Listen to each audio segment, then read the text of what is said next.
All right, so here we go with our maiden flight. We've got 2 batteries charged. I believe this one is in HDR mode. I'm just going to fly on out here. This is a little retention pond down by where I live, so it's a favorite spot that's wide open and clear.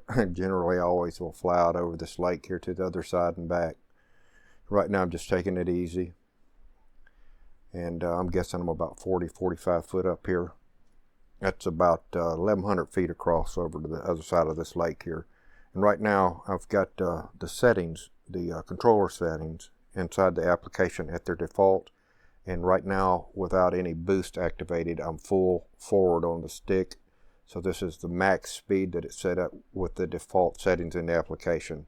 And I believe they're at about, look to be about 25 or 30%. So if you were to go into the application and bust that throttle setting up a little bit, you'd be able to get more with your default forward stick as far as your speed. For example, if you've got your throttle all the way forward and your boost mode is not activated, this is the speed that you'll get. Now, with the exception, if you go into that setting and increase your forward throttle or your forward movement stick beyond the 25 or 30%, let's say to 100%, you'll get the maximum speed out of your forward movement. And at that point, boost wouldn't be activated. See, boost basically compensates anything that's increases your speed. Let's say your default speed is set at 25%. When you hit boost, it'll take the speed up from 25% up to 100%. So keep that in mind. If you feel like you're flying too slow, just go into your controller settings and then under the pitch yaw rotation, boost up your movements ratio on those settings to get faster movement. And I'm thinking I was about 200 foot in altitude right here. I can't recall. I didn't see any weirdness going on with the altimeter or as far as any altitude anomalies going on. The speed here, I'm guessing, was between, I don't know, 16 and 18.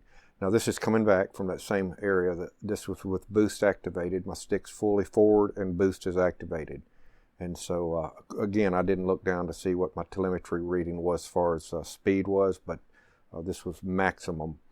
And my assumption is it looks pretty fast if you're looking at the ground speed. So I'm going to say it was at that 32, 34, 36. This is sped up in Final Cut. And then you'll see again right here back to normal speed, just coming back to where I took off from. And I think this is beginning, I'm at about 30% on this battery. Flight was obviously a little bit longer than I show here. I just edited some of that out. This is the second battery, and this is with the HDR function off. And I'm doing all this manually, and just to have some fun with it and get a feel of the control. Of course, always the difficulty is seeing the screen out in the sun. We're looking at about 4 o'clock, 4:30, possibly 5. Central Florida, we've got an overcast sky, so the colors are kind of muted. Of course, we're in February, and all the leaves are off the trees. Some are beginning to come in.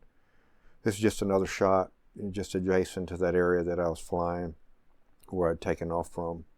I did get over to this area. I think I took it up to about 400 feet. I hit the return to phone or return to home button, the button on the screen of your phone or tablet. You hold it down and it'll come right back to wherever your phone is.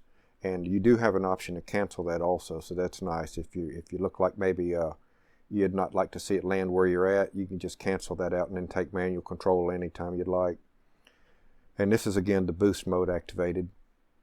Coming back in, you can see the ground speed's pretty good. Controls are very smooth. It allows you for good yawing, which is important if you want to get good video. You can see how nice and slow that this is yawing, even though I'm traveling at a high rate of speed. So I'm very pleased with the controls.